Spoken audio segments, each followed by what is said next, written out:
minta sama Allah, minta sama Bapamu di sorga, berimu rejeki hari ini.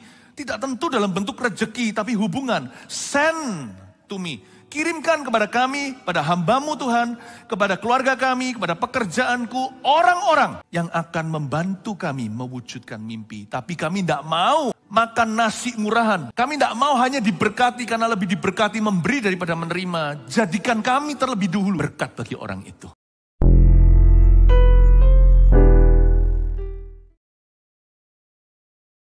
Kau penolong kami sejati, Engkaulah pahlawan yang tidak kelihatan di mata jasmani.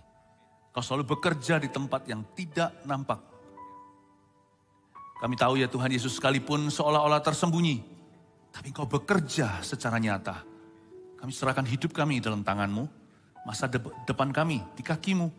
Tuhan, urapi jemaat-Mu, umat-Mu, berjalan dalam mimpi dan penglihatan yang Kau berikan di tahun ini. Kami percaya ya Tuhan Yesus, janji-janji-Mu tidak akan gugur ke tanah tanpa satu pun di antara mereka digenapi. Kami percaya ya Tuhan, ketika kami berserah penuh, ketika kami berjalan dalam rencana-Mu, sesuatu pasti akan terjadi dari pihak-Mu. Kami percayakan hidup kami ke dalam tangan-Mu. Berkati jemaat yang onsite maupun yang online, yang live streaming kemana-mana. Bapa, berkati juga setiap cabang gereja Mawar Sharon di sini dan sana. Sehingga kami bertumbuh searah, tidak uniform, tidak seragam, namun bersatu dalam satu pikiran, satu roh. Kami minum dari satu sumber air yang sama. Kami berdoa pertumbuhan kami rata. Terima kasih Bapa. Terpujilah nama Yesus Kristus. Dalam nama Tuhan Yesus kami berdoa. Haleluya. Amin. Puji Tuhan. Kasih tepuk tangan untuk Tuhan Yesus. Shalom semua. Koneksi ilahi dalam rencana Tuhan. Esra pasal yang kedua. Ternyata Tuhan itu memberi kepada kita bukan hanya mimpi dan penglihatan, tapi juga tim impian. Bahasa Inggrisnya dream team. Tim impian kita untuk mewujudkan mimpi yang dari Tuhan itu tidak seperti yang kita duga. Ada beraneka ragam orang di dalamnya. Jadi jangan diskriminasi, jangan lekas-lekas tepis seseorang dari hidupmu. Karena bisa saja Tuhan utus dia untuk suatu perkara dalam hidup Anda. Nah, tim impian ini menyertai Esra. Ceritanya begini, saya kasih rangkuman saja. Esra, Nehemia adalah orang-orang yang pulang kembali dari Babilonia.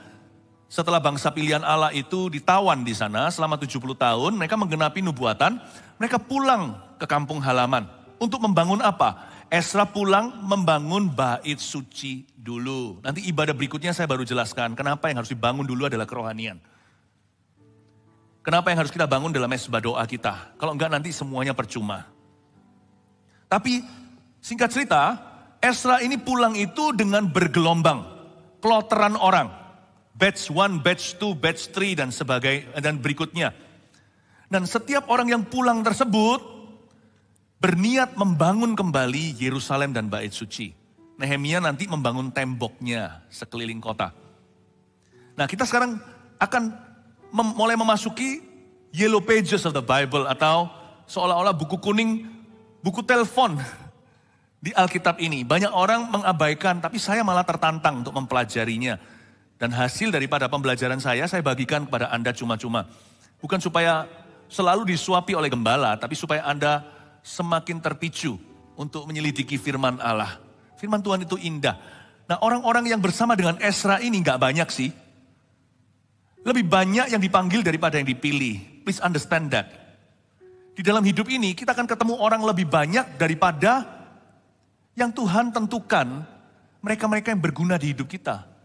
Jangan sampai kita juga jadi orang figuran dalam kehidupan orang lain yang ada dia atau nggak ada Anda atau nggak ada bedanya. Jangan jadi orang yang tidak membawa perbedaan. Jangan jadi seseorang yang tidak membawa perubahan.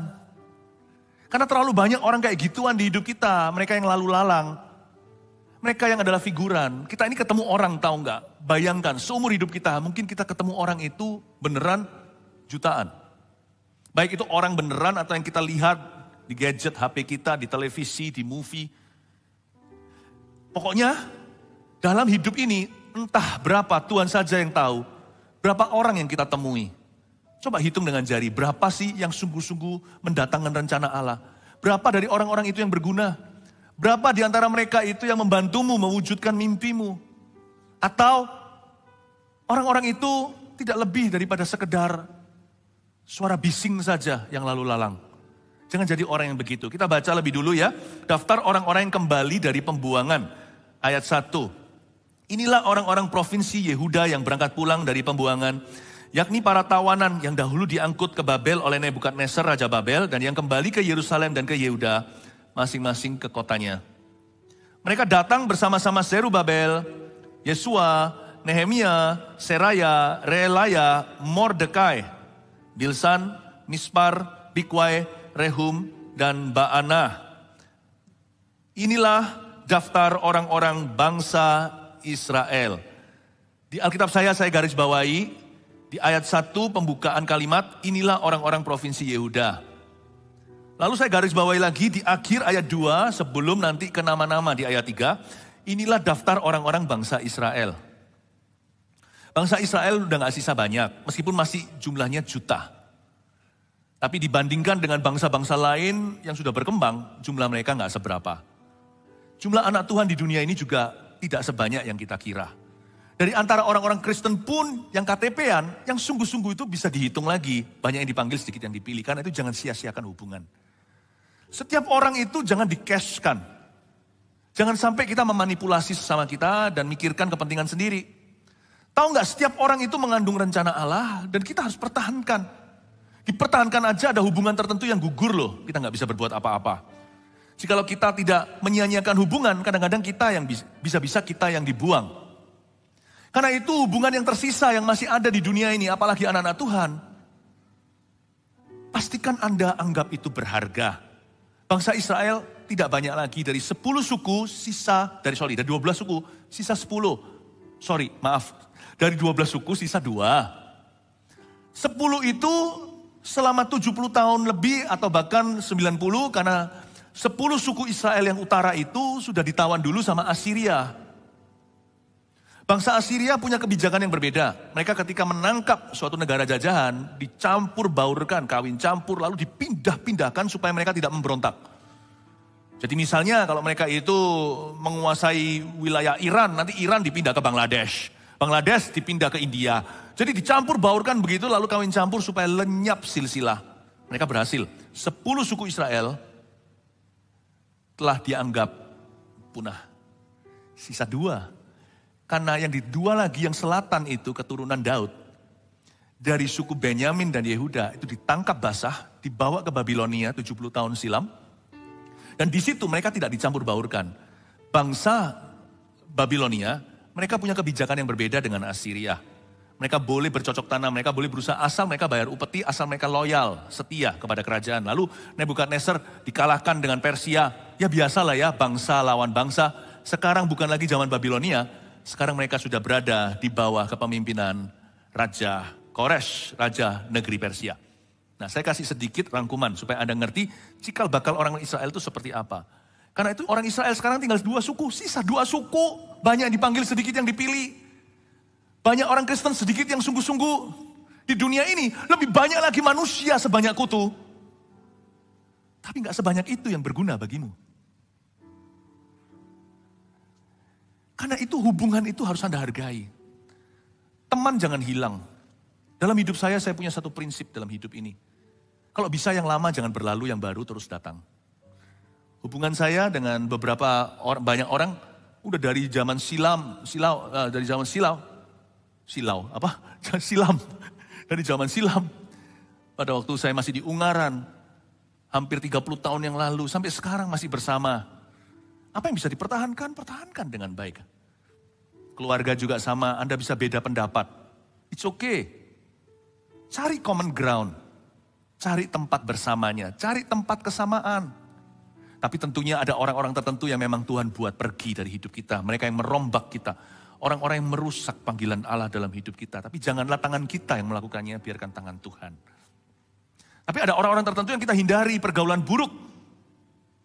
Merusak kebiasaan yang baik. Kalau Anda tidak mau lagi jatuh merokok karena dulu itu kecanduanmu, jangan dekat-dekat dengan orang yang merokok. Karena asapnya bisa membuat Anda, asapnya bisa membangkitkan memori indah Anda dengan kecanduan itu. Jangan bergaul di tempat yang salah. Jangan dugem. Jangan ke dunia gemerlap, clubbing. Bukan karena Alkitab berkata jangan. Kalau Anda tahu kehendak Tuhan, Anda tidak mau meruntuhkan rencana Allah ke tempat-tempat yang bisa melemahkan iman Anda. Ada hal-hal tertentu yang memang harus Anda sengaja menjauhi. Tapi dalam hidup ini, apa yang baik dan benar, pertahankan. Bahkan yang gak sempurna gak apa-apa, biar disempurnakan. Baru gak lama yang lalu di saat teduh, kemarin hari Sabtu, saya sampaikan tentang pernikahan. Mungkin ada yang ikut di sini. Saya beritahukan, jangan dikit-dikit cerai atau pisah. Istri yang baik itu susah cari loh. Yang cantik lebih banyak daripada yang sungguh-sungguh berguna untukmu. Suami yang baik itu susah dicari. Yang kaya lebih banyak mungkin. Yang cakep, yang ganteng. Tapi gak sesuai dengan panggilan Allah dalam hidupmu. Jangan dikit-dikit pisah, jangan dikit-dikit cerai. Yang loyal sama orang-orang yang Tuhan tempatkan di hidupmu. Inilah orang-orang provinsi Yehuda yang berangkat pulang. Berangkat pulang dari pembuangan. Inilah daftar orang-orang bangsa Israel. Minta sama Tuhan, agar Tuhan di hari-hari ke depan mengirimkan kepadamu dan kepadaku orang-orang yang akan membantu kita mewujudkan mimpi Tuhan di dalam hidup ini. Mintalah sama Roh Kudus. Kalau minta itu jangan minta berkat semata-mata materi atau uang misalnya. Tahu nggak berkat terbesar itu nggak tentu itu. Kalau Tuhan mau memberi Anda emas, Tuhan nggak kasih Anda emas. Tuhan kasih, ini dalam cerita dongeng anak kecil, Tuhan kasih, ini kiasan ya. Tuhan kasih angsa emasnya yang bertelur, 1 telur emas setiap harinya. Itu dalam dongeng cerita sebagai ilustrasi saja untuk membantu Anda tangkap poinnya. Tuhan kalau kasih kita sesuatu, nggak tentu kasih kita sesuatu itu. Tuhan kasih sesuatu yang akan menuntun kita memproduksi itu seterusnya. Dan itu adalah manusia atau hubungan. Minta sama Allah, minta sama Bapamu di sorga, berimu rejeki hari ini. Tidak tentu dalam bentuk rejeki, tapi hubungan. Send to me. Kirimkan kepada kami, pada hamba-Mu Tuhan, kepada keluarga kami, kepada pekerjaanku, orang-orang yang akan membantu kami mewujudkan mimpi. Tapi kami tidak mau makan nasi murahan. Kami tidak mau hanya diberkati karena lebih diberkati memberi daripada menerima. Jadikan kami terlebih dahulu berkat bagi orang itu. Kadang-kadang Tuhan izinkan kita menjalin hubungan baru, tapi kita harus menabur dulu. Kita harus menabur kebaikan dulu. Tidak jarang dalam kehidupan saya juga, saya harus menabur dulu. Tanpa saya tahu saya nuai apa dengan itu. Tapi nanti bertahun-tahun kemudian, saya mulai lihat tuaiannya. Berbuat baik, murah hati pada sesama, kebajikan kemurahan itu mengikuti Anda. Kadang-kadang Anda harus tabur kebajikan kemurahan terlebih dahulu pada seseorang manusia. Jangan tuntut dari diri orang lain apa yang Anda sendiri tidak berikan. Karena itu Bapak Ibu Saudara, kalau Anda mau berkat dan rezeki dari Tuhan hari ini, tidak ada salahnya. Kita minta sama Tuhan, kirimkan orang-orang. Dan mungkin waktu Tuhan jawab doa Anda, bukannya Anda dikirimi orang, Anda dikirim ke orang itu dulu. Pokoknya kirim-kirimanlah. Kirimkan kepada kami orang-orang yang akan mewujudkan mimpi, tim impianku daripadamu Tuhan. Tolong singkirkan Tuhan, orang-orang yang kau rasa tidak perlu, yang membuat aku hanya buang-buang waktu.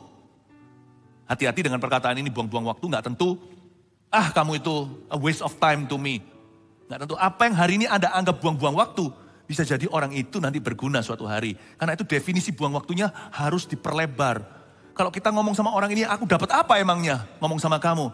Kalau pikirannya gitu cetek dan dangkal ya, sama semua orang gak dapat apa-apa. Kecuali Anda mendapatkan apa yang Anda mau atau inginkan. Baru Anda merasa ini gak buang-buang waktu. Jangan bersandar pada pengertianmu sendiri. Kadang-kadang kita memberi tanpa pamrih. Baik memberikan perhatian, waktu, memberi kasih, pengampunan, nasihat. Ya kan? Seringkali juga kita berbuat baik kepada orang juga gak dianggap. Dalam bisnis juga sama. Kita kasih potongan, dia malah minta rempelah, dikasih hati malah minta begini. Nanti setelah itu gak terima kasih, malah ngambil yang sana lagi toko sebelahnya. Lalu banding-bandingkan harga mereka dengan saya. Padahal saya dulu yang memberi kebaikan. Kadang-kadang orang itu gak tahu kamsyah. Gak apa-apa. Jangan anggap dia buang-buang waktu. Karena ada orang-orang yang memang Tuhan taruh untuk melatih Anda jadi orang besar. Untuk melatih Anda jadi orang baik. Melatih Anda jadi orang benar. Gimana kita jadi orang benar kalau Tuhan gak izinkan kita ketemu sama orang yang salah. Atau yang menyalahi kita. Untuk supaya kita tahu kebenaran Tuhan dalam hidup kita, kita harus disalahi. Inilah daftar orang-orang. Daftar orang-orang bangsa Israel. Orang-orang provinsi Yehuda. Bayangan saya adalah lingkaran. Lingkaran besar itu manusia sejagat raya. Lalu lingkaran menengah adalah orang-orang yang berguna. Lalu setelah itu, lingkaran lebih kecil lagi adalah orang-orang Kristen. Lingkaran paling kecil orang-orang Kristen yang gak iseng di hidup saya.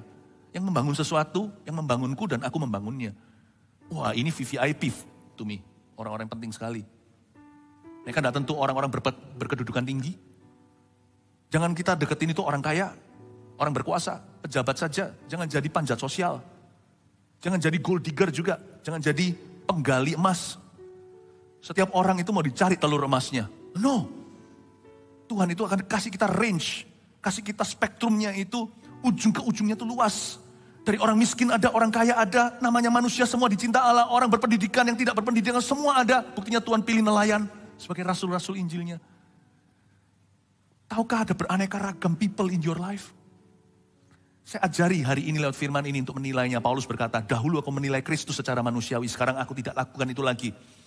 Aku mau menilai segala sesuatu karena orang rohani tidak dinilai. Tapi orang yang rohani bisa menilai segala sesuatu. Saya harapkan Anda bisa menemukan tambang emas Tuhan. Itu hubungan. Dan tidak semua itu benar-benar jadi emas. Money plays a very small role. Uang memainkan peran yang sangat kecil di dalam rencana Allah dalam hubungan dengan sesama. Makanya orang yang mana-mana itu pikirannya uang gak akan pernah menjalin hubungan yang langgeng dan kekal. Sama dengan orang main tenis mau juara Wimbledon, tapi matanya tertuju ke scoreboard terus, tertuju ke papan skornya. Disemesin terus, dicemes sama musuhnya, sama lawannya. Fokus. Tiap orang yang Tuhan beri, fokus. Ya. Nah sekarang mari kita gali satu persatu. Are you ready? Nanti kita masuk ke arti-arti nama. Saya sudah selidiki, cukup detil saya selidiki satu persatu dan saya berikan kepada Anda apa yang kira-kira berguna untuk Anda hari ini ya. Siap ya? Mulai kita berenang di dalam nama-nama. Siapa tahu nanti yang punya anak yang lagi hamil ini, hamil tua mau melahirkan, Anda dapat ide salah satu nama anak-anak ini. Nama-nama di sini jadikan nama Anda terserah. Tapi menurut saya sih kurang bagus semua. Inilah daftar orang-orang bangsa Israel ayat 3, Bani Paros 2172 orang. Oke, Paros. Paros itu tulis dulu, Paros artinya flea, F-L-E-A atau bahasa Inggrisnya artinya kutu. Selalu akan ada orang, Anda akan terkejut. Kalau Anda kira tim impian itu selalu orang yang membangun Anda segalanya nggak tentu. Kadang-kadang Tuhan memang izinkan Anda ketemu dengan orang yang datang pergi, hit and run. Seperti kutu, flea. Mereka juga turut membangun loh rencana Allah di hidupmu. Karena ini kan koneksi ilahi. Koneksi ilahi itu nggak tentu orang itu pretty. Nggak tentu orang itu sungguh-sungguh mengagumkan. Tidak tentu dia itu indah di mata Anda. Tidak tentu dia itu berguna langsung seperti yang Anda harapkan. Karena orang-orang yang kutu loncat, yang jarang bisa komitmen, ternyata Tuhan juga bisa pakai menambahkan sesuatu di hidup kita. Paros-paros itu membuat kita jadi orang yang komitmen. Minimal kita bisa berkata, aku gak mau seperti orang itu, aku mau komit. Tuhan izinkan kita ketemu aja kiri kanan, ketemu sama orang yang bercerai. Bukan supaya Anda bercerai. Dan supaya meneguhkan kalau Anda bertengkar itu, lihat, cerai itu biasa. Bukan, malah justru membuat Anda waspada. Jangan begitu. Kenapa kiri kanan kita hamba-hamba Tuhan jatuh? Apakah berarti kayak kita ini harus lemah imannya, harus khawatir, jangan-jangan nanti aku juga jatuh? Bukan. Tapi supaya kita jangan jatuh, 1000 orang jatuh, rebah di sisiku, 10.000 di sebelah kananku. Tapi aku akan tetap berdiri, asal kita jangan sok gagah tanpa Tuhan merasa bisa. Membuat kita jadi mawas diri. Flee. Kutu. Paros itu. Tuhan itu juga bisa kirimkan apa yang merupakan yang sifatnya upahan. Asal gembala jangan gembala upahan. Asal istri jangan istri upahan atau istri kontrak atau suami kontrak. Ya. Dalam suka dan duka hingga maut memisahkan. Ada hal tertentu yang tidak boleh upahan. Tapi ada perkara tertentu yang it's okay. Jangan take it personally. Kalau Anda berguna dalam hidup seseorang, Anda melayani dia, lalu terakhirnya dia pergi seperti 9 orang kusta. Dia tipe flee atau yang tabrak dan lari. Gak apa-apa. Itu membuat Anda kalau melayani itu tanpa pamrih. Saya gak tahu kenapa dia dikasih nama Paros, kutu, sama papa mamanya. Tapi pasti sih ada sifat-sifat tertentu secara profetik bicara ke kita. Next ya ayat 4. Bani Sefaca, 372 orang. Sefaca ini artinya Yahweh has judged atau Yahweh telah menghakimi. Ada orang tertentu itu punya sifat-sifat yang adil dan bijaksana. Orang-orang gini itu aset banget dan jarang sekali Sefaca. Sefaca ini adalah tipe orang tertentu, saya nggak tahu pasti orangnya karena Alkitab silent, tidak bicara banyak. Tapi dari namanya coba saya jelaskan secara profetik, bisa jadi signifikan apa di hidup kita. Shephatya adalah seorang yang kira-kira kalau nama itu artinya adalah orang yang bijaksana. Anda perlu tempat untuk menimba nasihat. Saya sarankan kalau di tahun-tahun ke depan Anda mau membuka bisnis misalnya, ada orang-orang tertentu yang Anda bisa datang konsultasi. Nggak tentu konsultannya itu konsultan yang profesional saja. Apalagi kalau sama kongsian ya kan. Kalau sama kongsian sama-sama menuju melihat ke market. Mereka nggak bisa melihat tubuh jiwa rohmu, mereka nggak bisa melihat kepentingan Anda lebih luas. Mereka hanya lihat marketnya ada, sikat. Yang saya maksudkan bukan kongsian, yang saya maksudkan adalah semacam orang majusnya. Makanya itu kita berdoa di gereja kita itu semuanya itu supaya penuh Roh Kudus. Karena nggak mungkin semuanya datang ke Musa. Sistem Yetro itu ada. Ada pemimpin puluhan, 50, ratusan, ribuan. Kalau semua kasus naik ke atasmu, kata Yetro kepada Musa, kamu bisa mati muda. Nanti bisa besi menajamkan benih besi. Yang namanya saudara seiman saling menajamkan. Makanya itu di dalam CG kelompok sel kita, dilarang untuk saling pinjam meminjam uang supaya jangan ada luka hati, luka batin. Supaya nasihat yang kita beri tidak ada agenda pribadi. Saya berdoa. Saya pernah lihat satu show yang namanya Shark Tank. Jadi mereka itu datang mempresentasikan, lalu di situ ada orang-orang hebat di dunia bisnis, ada 3, 4. Lalu kalau lulus bahkan mereka akan investasi dari duit sendiri. Itu show-nya menarik sekali. Orang itu idenya kreatif-kreatif, ada yang ngawur-ngawur.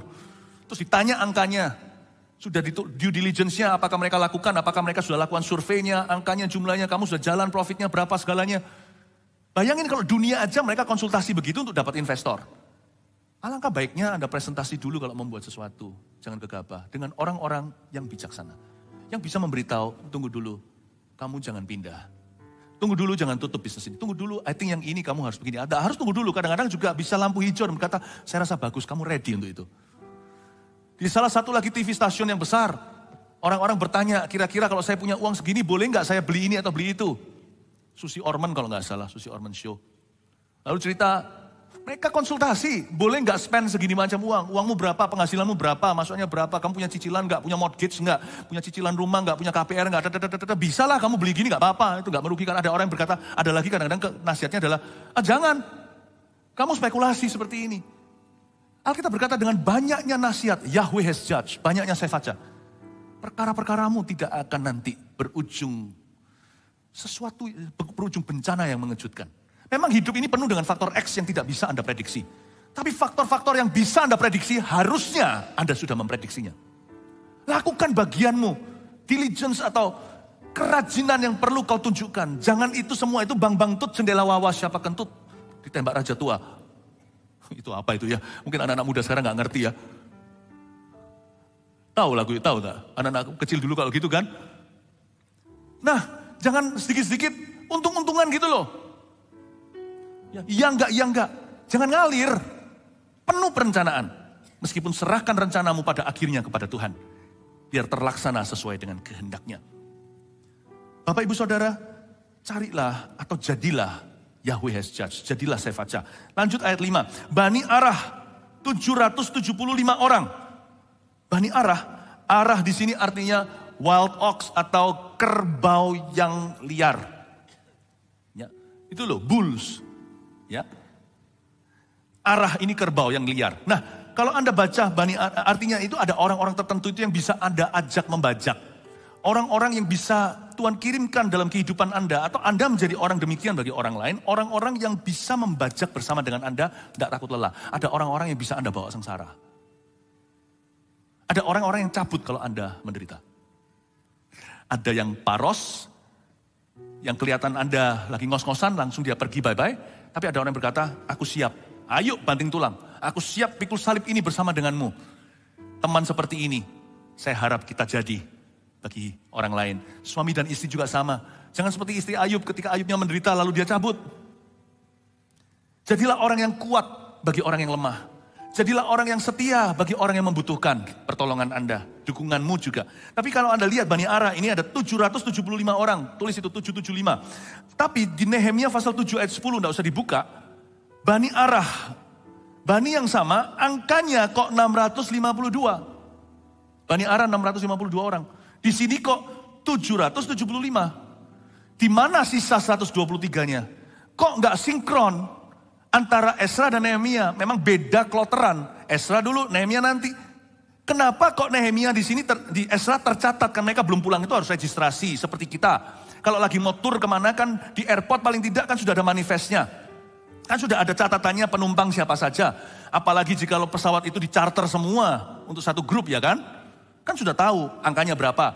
Masuk ke Israel contohnya. Anda masuk ke dalam sana itu, masuk 10 keluar 10. Nggak bisa ada yang masuk satu persatu. Itu bisa ditahan semua di imigrasi. Jadi mereka semua itu sudah finalisasi. Angkanya adalah 775. Semua dari Bani Arah. Orang-orang yang siap menderita. Siap membajak sawah. Orang-orang untuk siap sengsara. Orang-orang siap banting tulang. Karena mereka pulang ke Yerusalem itu bukan Yerusalem hari ini. Kota besar. Jangan lupa Yerusalem yang ditinggalkan 70 tahun. Jadi puing-puing saja. Jadi ini orang-orang yang datang membangun. Mereka meninggalkan rasa aman mereka. 70 tahun di Babilonia. Orang Yahudi sukses-sukses semua. Sama dengan orang Yahudi di Amerika, ciptakan Wall Street dan sebagainya. Ini orang-orang Yahudi, Jewish, bangsa pilihan yang sukses di Eropa. Sukses di mana? Nah ini waktu itu sukses di Persia. 70 tahun itu mereka sudah bahasa Persia. Nama-nama ini bahkan yang Anda baca, ini campuran ada nama Yahudi, nama Ibrani, ada namanya Babilonia, dan ada nama Persia. Kalau Anda baca ya, nama-nama ini, campuran ini. Ya kan? Kayak kita kalau di Indonesia, namanya campuran. Ya kan? Si Tohang. Itu bukan hanya nama Indonesia, itu nama Batak. Atau ada yang namanya Andi Susilo. Itu ya. Ada yang namanya Li Kumki. Ya itu nama orang atau nama kecap saya tidak tahu. Nama, kalau Anda baca di Indonesia yang majemuk budayanya, Anda tahu itu akarnya Jawa, ini akarnya Batak, ini Dayak, yang ini Tionghoa. Nah kalau Anda baca ini, bagi kita si awam, kita nggak ngerti, dada baca seperti ini. Tapi sebenarnya ini sudah campuran. Dari sini kita tahu bahwa orang Yahudi sudah lama meninggalkan negeri mereka, tanah perjanjian. 70 tahun, itu cukup waktu yang lama, udah berapa generasi. Mungkin anak-anak bawahnya itu nggak bisa bahasa Ibrani. Tapi sebenarnya enggak, bangsa Yahudi itu sini kelebihannya. Mereka itu tradisinya kuat. Jadi turun, bahasa Ibraninya masih kencang. Orang Indonesia kurang. Orang Indonesia udah generasi ke-1 aja di situ udah tinggal 25 tahun misalnya, udah luntur-luntur bahasa Indonesianya. Saya punya teman tinggal di Hong Kong. Orang barat. Anak-anaknya lahir di sana, tapi orang barat. Bahasa Inggrisnya native speaker. Bahasa Chinese-nya native speaker. Bahasa Mandarinnya native speaker. Bahasa Konghu Kantonisnya native speaker. Kelemahan kita bangsa Indonesia terletak di sini. Kita tidak bangga dengan budaya kita. Makanya saya mau ubah itu. Karena setiap kebudayaan itu ada keindahannya. Kalau itu bukan okultisme penyembahan berhala, pertahankan. Itu kelebihan, itu aset, jangan hilangkan. Nambah bahasa boleh, jangan hilang. Orang Yahudi itu turun-temurunnya itu bagus. Diteruskan sama dia. Meskipun 70 tahun, itu sudah cucu, cicit, buyut, cicit di bawah. Udah turun-temurun, tapi mereka tetap bisa punya sejarah, tahu apa yang terjadi dengan Yerusalem. Mereka terbeban untuk pulang. Nah, kalau Anda baca Bani Arah ini, saya coba tunjukkan. 775, tapi di Nehemia ditulis 652. Registrasinya 775, tapi nyatanya 652. Di mana 123? Antara mereka sakit atau mati. Karena itu jaga kesehatan. Sekalipun mereka sudah dicatat oleh firman 775, nyatanya nanti yang pulang kurang 123. Ada orang-orang tertentu yang mati prematur. Karena itu Yesus berkata sama satu orang, bukan berarti semua penyakit dari setan. Enggak semua penyakit dari dosa, tapi sejak dosa, sejak Adam dan Hawa, penyakit masuk ke dunia ini. Jadi menjadi realita kehidupan kita. Coba saya ajak kita untuk merenung sedikit. Ya. Yesus pernah sekali bilang sama satu orang perempuan yang pendarahan, yang pegang dia. Lalu setelah itu Yesus berkata seperti ini, pergilah, dalam bahasa Indonesianya, pergilah dan sembuhlah. Loh, kan sudah sembuh, paham maksud saya? Coba baca di kitab Injil itu. Yesus setelah dipegang diam-diam dan Yesus uji orang itu, siapa pegang aku? Semua muridnya tegur, semua orang pegang Tuhan, semua orang senggol-senggolan. Ini kan sesak-sesak semuanya mau datang hendak melihat Yesus. Yesus berkata, enggak, ada orang yang jamah aku. Lalu perempuan itu keluar, muncul di tengah-tengah kerumunan dan mengaku, aku itu. Dengan ketakutan, dan Yesus berkata, wanita pergilah dan sembuhlah.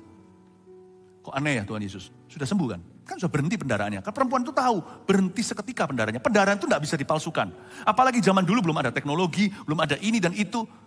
Zaman dulu itu mereka hanya pakai kain gitu aja. Jadi kalau pendarahan udah bukan hanya ketahuan tapi kelihatan. Dan Yesus berkata, pergilah dan sembuhlah. Wanita itu tahu dia berhenti pendarahannya. Yesus berkata gini, pergilah and live in your healing. Live in that healing power. Jangan ragu. Hidup di dalam kuasa kesembuhan itu. Saya ngerti tidak semua penyakit itu dari dosa. Tidak semua penyakit itu dari setan. Tapi juga kuasa kesembuhan itu kita kalau ragu juga bisa tenggelam. Seperti Petrus yang berjalan di atas air. Apa yang dia lihat itu efek langsung ke kakinya. Mata mempengaruhi kaki jadi berat atau ringan di atas air itu. Yesus berkata, live in your healing. Saya rasa kita bukan kurang-kurang untuk bisa menerima realita ya. Menurut saya kita kurang-kurang untuk beriman. Termasuk saya juga. Untuk kesembuhan. Yesus berkata, live in your healing. Dia berkata, dengan kata lain, ada satu kali lagi Yesus berkata, pergilah dan jangan berbuat dosa lagi. Ingat gak kesembuhan di Bethesda? Orang itu yang disembuhkan kan akhirnya diperingati sama Tuhan. Ketika ditanya sama ahli Taurat siapa yang menyembuhkan, dia gak tahu kan. Karena waktu itu Yesus sembuhkan dia anonymous, tanpa nama. Ini yang menjelaskan begitu banyak orang di luar sana mengalami Yesus, gak tahu itu Yesus. Mereka sembuh tiba-tiba, padahal mereka bukan orang Kristen. Mereka lihat seorang berjubah putih lalu tiba-tiba bangun dari koma. Yesus gak harus menyembuhkan lalu kasih nama. Tapi hanya namanya yang bisa menyelamatkan. Kalau tidak diberitakan Injil kepada orang itu setelah sembuh dia mati tetap masuk neraka. Nah Yesus pernah sekali menyembuhkan satu orang. Lalu dia kembali lalu beritahu sama orang itu. You go and sin no more. Dia bilang, Tuhan berkata kamu pergi dan jangan berbuat dosa lagi. Supaya jangan sesuatu yang buruk menimpa kamu. Berarti kita tahu bahwa ada penyakit-penyakit. Tidak semua nih, sekali lagi, tidak semua dari setan maupun dari dosa. Tapi ada penyakit-penyakit tertentu yang memang dari dosa. Ada orang yang mati prematur karena mereka punya kehidupan bukan hanya, pertama-tama mungkin bukan hanya gaya hidupnya mungkin tidak sehat, makan sembarangan bisa jadi. Tapi itu juga tetap tidak garanti, tidak menjadi jaminan kan. Ada orang yang jaga kesehatan, rasanya badannya itu nggak ada kolesterolnya sama sekali, tiba-tiba kena serangan jantung. Kita nggak ngerti kan, kelainan bisa terjadi. Tapi tetap loh. Kalau kita lihat orang sehat juga bisa gitu, apalagi kita yang nggak jaga kesehatan. Bukannya kita berkata, kalau gitu aku ya nggak usah olahraga. Oh, orang itu olahraga aja sakit jantung. Ya nggak gitu, itu salah tafsir berarti. Tapi berarti juga ada orang-orang yang mati muda bukan kehendak Allah. Kematian namanya premature death, kematian yang prematur. Mungkin karena dia ngawur gaya hidupnya. Tapi juga bisa mungkin karena dia hidup dalam lifestyle dosa. Bapak, Ibu, Saudara, rencana Tuhan dalam hidupmu, jangan sampai cut short atau jadi pendek. Karena kita sembrono dengan hidup ini. Saya selalu punya pikiran sibuk gereja, doakan ya, kami hamba-hamba Tuhan ini harus jaga. Olahraga bagian kami sih, jangan lemparkan bagian Tuhan. Itu faktornya Tuhan dalam kedaulatan. Tapi kami tetap harus menjaga diri. Saya mau melihat itu terjadi. 2030, 300 gereja dulu bersama dengan Anda, kita akan lihat itu kejadian. Kasih tepuk tangan untuk Tuhan. But, the Bible says, dari ayat arah ini, Bani Arah, saya telah menemukan suatu peringatan Tuhan bahwa, even though, sekalipun Tuhan mengendaki orang tertentu mencapai visi, tapi dia mati setengah jalan atau 3/4 jalan. Karena kesalahannya sendiri. So please be careful. Jaga hati, jaga kesehatan, rencana Tuhan bisa berhenti. Karena Tuhan tidak pakai roh gentayangan. Kalau badan kita selesai, ya sudah kita ke upahnya, udah tutup buku. Jadi kalau menurut saya 123 itu bisa jadi mereka sakit atau mati. Atau none of the above. Mati enggak, sakit juga enggak. Berubah pikiran. Ada orang yang daftar, lalu pada saat dipanggil final boarding, tidak ada di situ. Orang gini merepotkan, apalagi kalau masuk ke imigrasi tertentu Israel seperti saya katakan tadi. Masuk 10, terdaftar 10, ya 10 harus muncul. Orang gini juga merepotkan seluruh pesawat. Namanya dia ada, tapi dianya nggak muncul di pesawat. Apalagi kalau bagasinya udah masuk ke dalam plane. Itu bisa telat 10 menit, gara-gara mereka harus turunkan bagasi, karena bagasi tidak boleh terbang tanpa penumpang. Ada orang tertentu itu yang quitters, itu yang merepotkan. Udah ikut jalan, lalu habis itu cabut di tengah-tengah. Orang yang mudah quit, nggak pernah menyelesaikan pekerjaannya. Bani Arah ini adalah wild ox atau kerbau yang kuat untuk membajak, tapi ada beberapa kerbaunya yang ngambek. Mungkin ada sebagian di antara mereka 123 itu yang change their minds atau berubah pikiran. Mungkin ada beberapa yang kecewa sama Tuhan. Beberapa trauma. Semua dosa-dosa ini mulai bermunculan. 123 itu gak muncul akhirnya. Bapak Ibu Saudara, jangan sampai Anda menjadi seperti itu. Nama tertulis di kitab kehidupan, tapi orangnya gak muncul orangnya. jagalah hatimu dengan segala waspada. Amin Bapak Ibu Saudara. Lanjut lagi ya. Ini lanjut lagi sampai kemana? Bani Arah sudah, ayat 6. Bani Pahat Moab, yakni anak-anak Yesua dan Yoab, saya nggak bahas, 2.812 orang. Bani Elam 1.254 orang. Lanjut, Bani Zatu 945 orang. Bani Zakai 760 orang. Zakai di sini artinya pure atau murni. Ayat 9. Tuhan juga kasih sama kita, termasuk orang-orang yang mewujudkan mimpi, bukan orang-orang yang smart-smart, tapi orang-orang yang polos-polos. Orang-orang yang pure murni. Pure di sini juga artinya innocent atau polos-polos.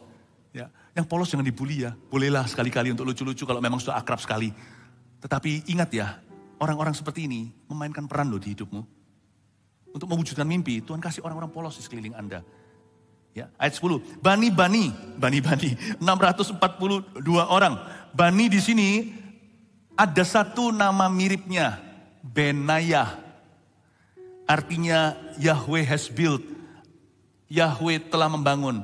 Orang-orang yang gak banyak bicara, bangun terus selesaikan pekerjaannya. Kalau Anda lihat Benayah salah satu triwira, Daud salah satu pahlawan, bukan triwira dia. Dia salah satu daripada pahlawan gagah perkasa Daud, salah satu dari 30. Benayah gak banyak bicara. Kalau Anda lihat ya, Yoab yang banyak bicara di zamannya Daud. Benayah gak banyak bicara. Dia langsung kerjakan tugasnya. Dia bahkan kadang-kadang menjadi hitman, menjadi eksekutornya Daud. Nanti pada waktu Salomo jadi raja, you see? Coba dibaca, yang namanya Bani atau Benayah, bukan orang yang sama ini ya. Itu zaman Daud, ini zaman Esra. Tapi nama mereka mengandung kesamaan sifat. Secara realnya Benayah itu akhirnya diangkat sama Salomo jadi panglima tentaranya. Dulu di zaman Daud papanya, Benayah itu hanyalah Kopassusnya. Pas pampresnya. Dia adalah pasukan penjaga raja. Bodyguardnya Daud. Nanti pada waktu zaman Salomo, seluruh tentara ditaruh di bawah tangannya. Dia menjadi panglima tertinggi. Orang yang gak banyak bicara, biasanya akan dipromosi. Tapi yang gak banyak bicara bukan quiet saja, tapi yang menyelesaikan pekerjaannya. Jangan jadi orang yang suka bicara, do little. Lakukan sedikit. Jadi orang yang melakukan banyak, gak terlalu banyak ngomongnya. Saya rasa orang seperti ini menghasilkan. Orang yang seperti ini yang dapat dipercayai. Coba perhatikan, di dunia kerja Anda, ada orang begitu gak? Dan perhatikan agar Anda jadi orang begini. Ayat 11, Bani Bebai, 623 orang. Bebai di sini itu artinya pupil of the eye atau artinya biji mata. Akan ada orang-orang tertentu yang dibantu Tuhan pakai, Tuhan taruh di hidupmu untuk mewujudkan mimpi. Orang-orang itu seperti biji matamu. Orang-orang yang sebenarnya bukan hanya berguna, tapi orang-orang yang sungguhan Anda sayang. Yang dekat, yang familiar, yang nyaman buat Anda. Gak apa-apa, itu juga bentuk Tuhan untuk menyertakan penghiburan dalam perjalanan hidup Anda berjuang mewujudkan mimpimu. Lovable people. Mungkin kalau suruh kerja gak seberapa, tapi orang-orang ini bisa menghibur hatimu. Ada orang-orang yang begitu di dalam hidupmu. Jadi karena itu jangan pernah compare Koko dengan adiknya ya. Lihat Koko, pintar kerja. Tapi mungkin adiknya ini yang bisa membuat Anda selalu nyaman di dekatnya. Anak Anda yang satunya lagi. Jangan saling bandingkan, masing-masing punya kelebihan. Bebai ini menurut saya orang yang rajin. Tapi bukan seperti Benayah, orang yang kerjanya itu cekatan. Gak apa-apa, kasih dia tempat yang tepat dalam pelayanan maupun dalam pekerjaan. Bani Asgad nomor 12. Asgad artinya strong atau kuat. 1.222 orang. Tuhan akan sertakan orang-orang kuat imannya di dekat Anda. Tuhan sertakan orang-orang kuat mentalnya. Kadang-kadang misalnya bisa saja bukan Anania Safira, tapi menjadi Priscilla Aquila. Suami dan istri kelihatan kalau yang wanita kuat sifatnya, nggak apa-apa, itu bukan dominan. Selama dalam keputusan, dalam komunikasi, dalam kelakuan, saling menghargai, menghormati, suami mencintai istrinya, istri menghormati suaminya, nggak apa-apa. Kalau itu sifat dasarnya seolah-olah dominan, sebenarnya dia adalah Asgad. Tuhan kasih Anda orang kuat. Tuhan kasih Anda jangkar itu. Nggak bisa bayangkan kalau istri Anda itu ngerengek-ngerengek melulu. Manja-manja saja tapi nggak bisa apa-apa. Bersyukurlah untuk kekuatan seseorang, sekalipun gendernya seringkali didiskriminasi. Apalagi kalau cowoknya yang kuat, Asgad. Justru perlu istri yang lembut seperti Anda. Ya kan? Anda perlu bahasanya loh, jangan sampai sama Asgad itu bahasanya itu kuat-kuatan adu kepala. Biasanya Asgad itu lebih mempan sama kelembutan. Istri yang punya suami yang macho man. Suami yang betul-betul alpha male. Seperti kalau singa itu singa alpha. Singa yang gak ada duanya, singa satu lagi akan dia bunuh. Mungkin disitulah Allah meletakkan Anda untuk melembutkan dan ayomi dia dan kipas-kipasi. Tanpa banyak bicara, Alkitab mengatakan di Perjanjian Baru tulisan Paulus begini. Hingga dengan kelakuan sang istri, tanpa banyak ngomong, akan memenangkan suaminya oleh karena firman Allah. Ya. Ayat 13, Bani Adonikam. Adonikam, 666 orang, saya nggak bahas satu persatu. Bani Bikwai, 2056 orang. Bani Adin, 454 orang. Bani Ater, yakni Bani Hizkia, 98 orang. Ater di sini itu artinya lefty atau kidal. Lucu ya, ternyata dari sejak purbakala orang itu sudah ada julukan-julukan. Yang ini kasih julukan Ater, kidal. Nggak tahu itu nama aslinya atau julukan, saya nggak tahu seperti yang saya katakan tadi. Ini nama-nama sudah campur baur, Ibrani, Babilonia, dan Persia. Jadi sudah ada julukan, ada nama asli, pokoknya tercatat begini. Bani Ater, si kidal. Ada orang-orang tertentu yang tidak fit in, masuk ke grup mana-mana. Jangan dipaksakan. Kalau Anda juga tidak merasa Anda fit in di mana-mana, misalnya, Anda jangan merasa tertolak. Asal ada buah-buah roh, kasih, sukacita, damai sejahtera, kebaikan, kemurahan, penguasaan diri, kesetiaan, semua itu. Anda jangan merasa sebagai citizen kedua. Saya waktu bertumbuh dewasa, saya sering kali menemukan diri saya nggak bisa masuk klub sama siapa-siapa. Kalau saya lihat orang-orang tertentu, bahkan di keluarga saya sendiri, orang yang muda dapat teman segalanya, saya itu kadang-kadang mikir kok saya nggak punya teman ya, saya musuh semua. Mungkin Anda dilahirkan kidal maksudnya bukan kiri beneran. Tapi Anda selalu nggak pas sepatu. Apa-apa. Don't worry, dekat aja sama Tuhan. Lama-lama Anda akan temukan talenta khususmu. Anda akan menemukan kelebihan Anda. Dari situ Tuhan tambahkan. Jangan berusaha untuk menjadi sama dengan dunia. Jangan berusaha untuk jadi serupa dengan ekspektasi manusia. Saya sendiri secara pribadi ketika jadi pendeta, saya tidak harus serupa dengan pendeta yang sudah ada. Atau pendeta yang ada. Saya harus menemukan kekuatan saya di mana. Ater, Sikidal. Mungkin perlu strong advice seperti Asgard, orang-orang yang mengingatkan, don't worry, jangan takut, temukan kekuatanmu.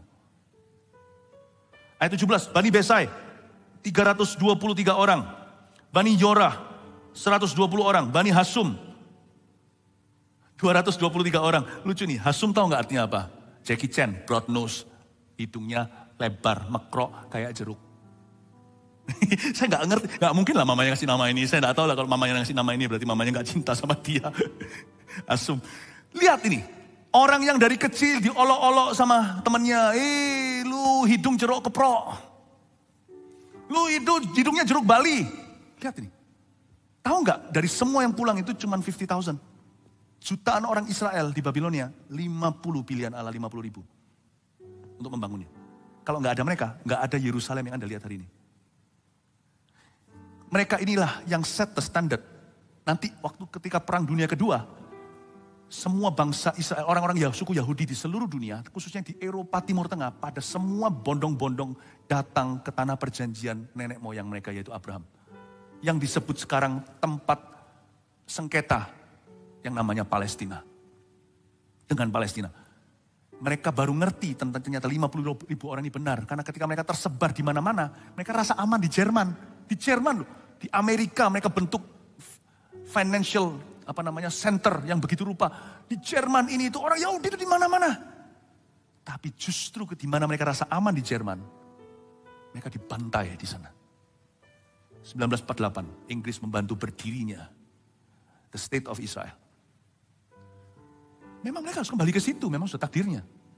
50,000 orang ini termasuk si mekrok hidung itu, termasuk si hidung segede beruang.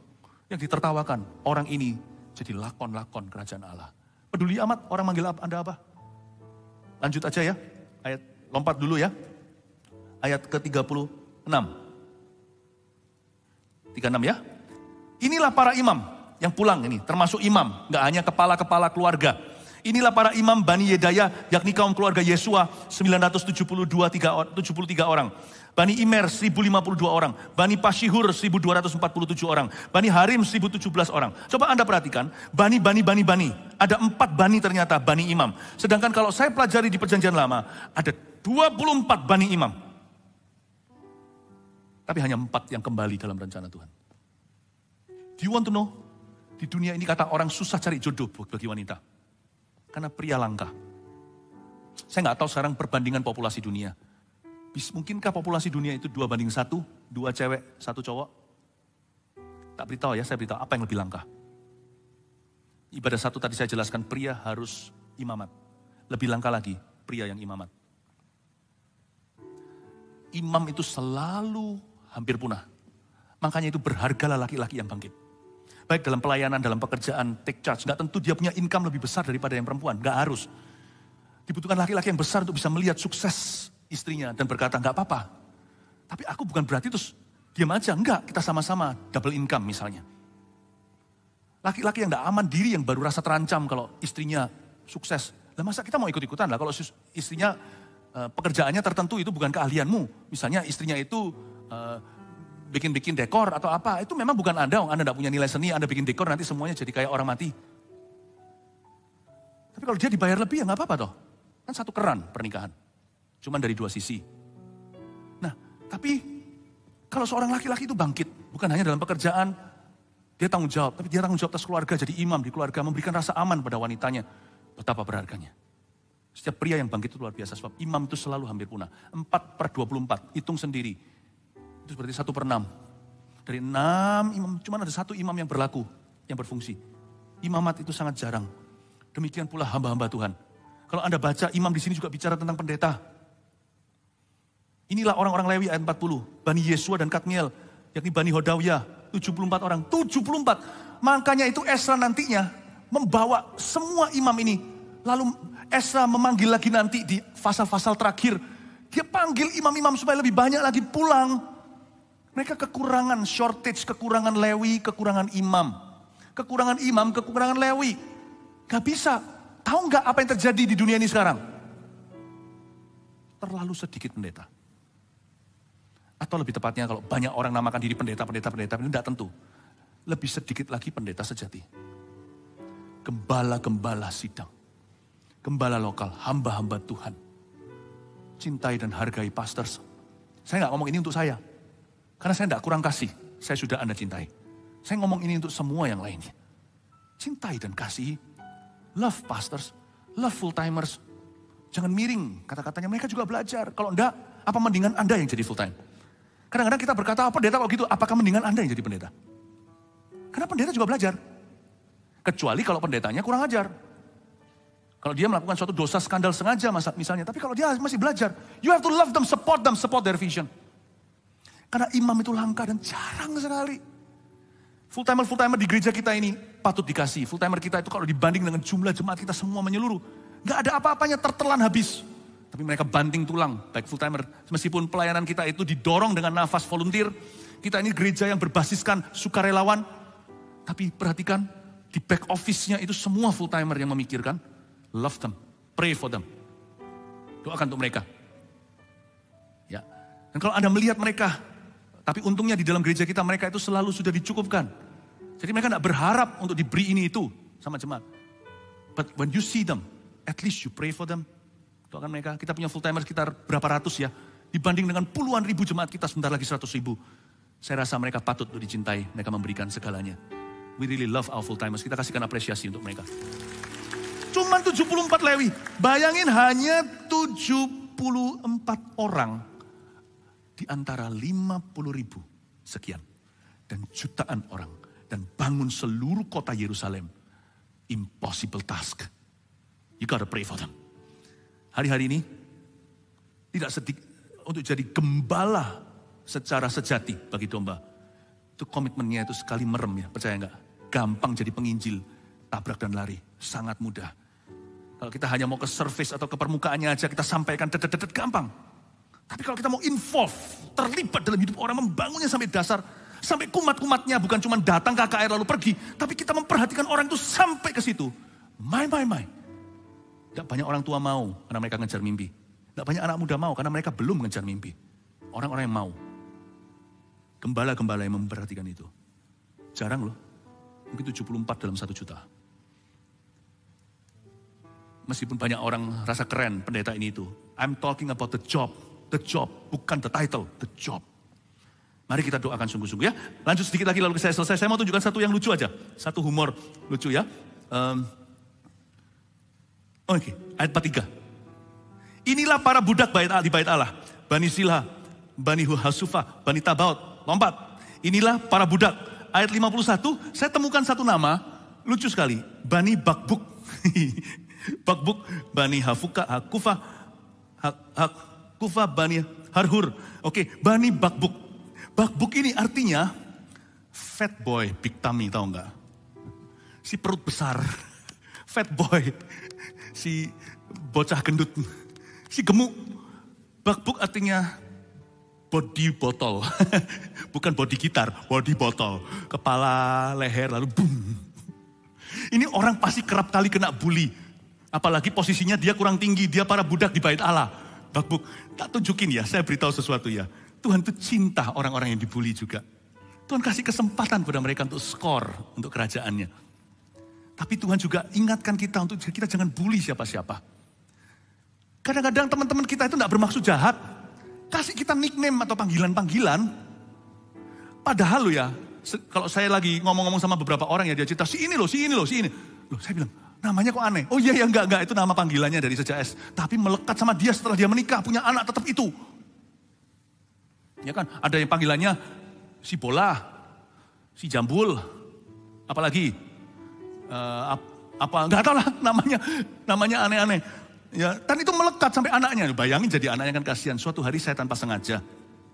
Kan saya taunya nama orang itu, meskipun saya tahu nama aslinya. Saya panggil dia dengan nama julukannya. Itu Roh Kudus tegur saya. Roh Kudus ngomong sama saya seperti ini, dia punya nama loh. Iya.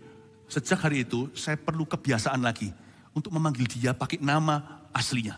Bukan nama panggilan teman-temannya di masa-masa dia SMP atau SMA. Paham maksud saya? Roh Kudus itu begitu lembut. Dia memperhatikan perasaan orang-orang yang kerap kali dibully, dihina. Dan bagi orang-orang begini, pilihan burukmu adalah kepahitan dan penolakan. Pilihan terbaikmu adalah kau berkata, orang seperti aku juga bisa dipakai Tuhan. Orang begitu, kalau Anda pengakuannya demikian, Anda pasti akan dipakai oleh Tuhan. Kasih tepuk tangan untuk Tuhan. Ya, saya lompat semuanya, nanti Anda bisa baca sendiri, tapi sisanya cuman ini. Kalau Anda lihat dari semuanya, ayat 59, dengan ini saya selesai. Inilah orang-orang yang berangkat pulang dari Tel Melah, Tel Harsa, Kerub, Adan, dan Imer. Tapi mereka tidak, inilah orang-orang dan berikutnya, terus. Mari kita baca ayat yang ke-66. Mereka mempunyai 736 ekor kuda, 245 ekor bagal, 435 ekor unta, dan 6.720 ekor keledai. Tahukah bahwa bukan hanya rambut kita terhitung semua. Kalau ada orang di sini yang merasa hari ini hasil tes kesehatannya kurang baik, sebelum lab mengeluarkan angkanya, Tuhan sudah tahu. Anda lihat ini semua angka. Keledainya pun Tuhan hitung. Berapa ekor semuanya, bagal, ayamnya mungkin juga sekalian. Bapak, Ibu, Saudara, He knows where you are at in this life. Dia tahu di mana Anda berada hari ini di dalam kehidupanmu. Ya. Dan jikalau Anda di sini merasa uangnya menipis, bahkan di dalam akun Anda di bank itu uangnya sisa berapa satuannya, udah gak banyak nol di belakangnya, Tuhan juga tahu sisa berapa. Bapak, Ibu, Saudara, percayalah, koneksi ilahi dari Tuhan itu berarti Tuhan itu tidak akan membiarkanmu sendiri. Asal hatimu bersih. Mazmur 7:3 katakan, sesungguhnya Tuhan itu baik bagi orang yang tulus hatinya. Bagi orang yang bersih hatinya. Don't worry, Tuhan akan mengutusmu dulu. Seringkali Anda untuk dapat roti, Anda tidak dapat tepungnya dulu. Seringkali Anda harus pergi untuk mencari janda yang sarfat itu. Anda harus beri makan dulu kepada orang lain seperti janda sarfat itu memberi makan Elisa. Pokoknya Allah akan menolongmu, dan dalam menolongmu siap-siap Anda diutus dulu kepada seseorang untuk memberkati. Dan dalam menolong Anda dan membangun rencana Allah dan juga mewujudkan mimpi yang Tuhan pernah nyatakan dalam kehidupanmu seperti Yusuf, Tuhan kirimkan seorang juru minuman untuk membantu dia keluar dari penjara. God will help you. He is going to send somebody this year. Dia akan mengirimkan seseorang tahun ini kepadamu untuk menjadi pertolonganmu. Jangan harap sama manusia, harap sama Tuhan. Nantikan manusia dari Tuhan akan datang untuk menolong Anda.